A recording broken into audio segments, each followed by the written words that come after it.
This may be one of the most important running shoes na meron kayo, especially if you're a competitive athlete, runner, cyclist. This is Anta's PG7 Travel version 3. Kasi meron siyang PG7 technology na midsole. PG7, yun yung tawag sa technology na ginamit sa foam nila dito sa ilalim. It is soft, highly cushioned. Kasi maganda yung bounce niya, tamang-tama lang.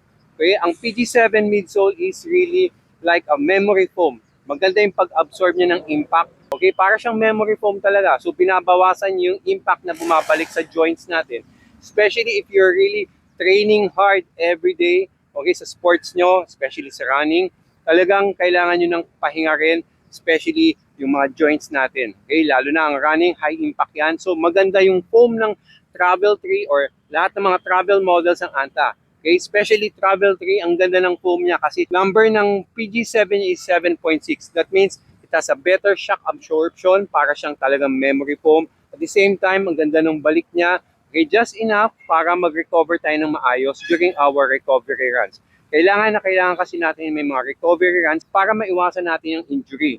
Okay, I really like Travel 3. Yung version 3 ito. Okay, kasi ang ganda ng fit niya sa paa ko. Kuha niya yung tamang fit ng upper sa paa ko. Malapad kasi paa ko. Pero ito, tamang-tama yung fit niya. Malapad din siya, pero hindi sobrang lapad.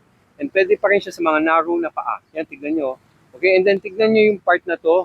Okay, this is waterproof protection and toe cap protection din at the same time. So, pag tumatakbo tayo sa basa, maputik, okay, hindi papasok basa-basa yung tubig dito. So, you can use this, actually, mga beginners, pwede nyo gamitin ito everyday sa mga walks nyo, runs nyo, hindi lang pang running. Maganda siya for walking din.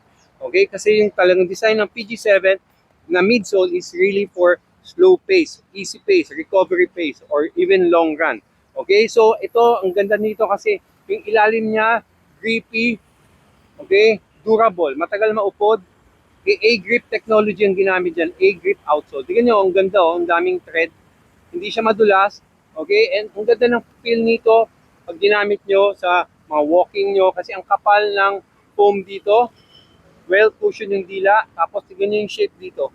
Especially ito maganda sa may mga problema sa Achilles tendon, hindi mga inflamed. Ito hindi siya irritate ng Achilles tendon na inflammation. Ito nakakatulong yan sa comfort. Okay? Especially pag may mga problem kayo sa Achilles tendon. Ito, matigas yung dito niya, which is good kasi kailangan yan sa mga long runs or madalas tayo naglalakad, especially pag medyo mabigat yung weight natin. Maganda yung protection niya sa heel natin and stability. Ayun, ang ganda ng foam nito. Okay, suwabing-suwabe. Ang alalaki ng butas ng uppers niya. Ayan, oh.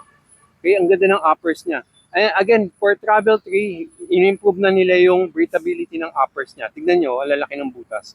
May mga iba-ibang color combination siya. Check nyo sa yellow basket. Okay? And may pang babae rin siya. Ito pang men's. And this is currently one of my favorite na colorway. Ang ganda, di ba? Pwede nyo rin pang casual to. Pwede nyo yung pamasok, pang work, okay, pang mall. Ang ganda ng forma. Ito, reflector yan. Okay, so yun. Kung may questions kayo about Travel 3 ng Anta, PG7, okay, paki-comment lang and I will answer them. Okay? Quick Fox here. Be quick and be safe.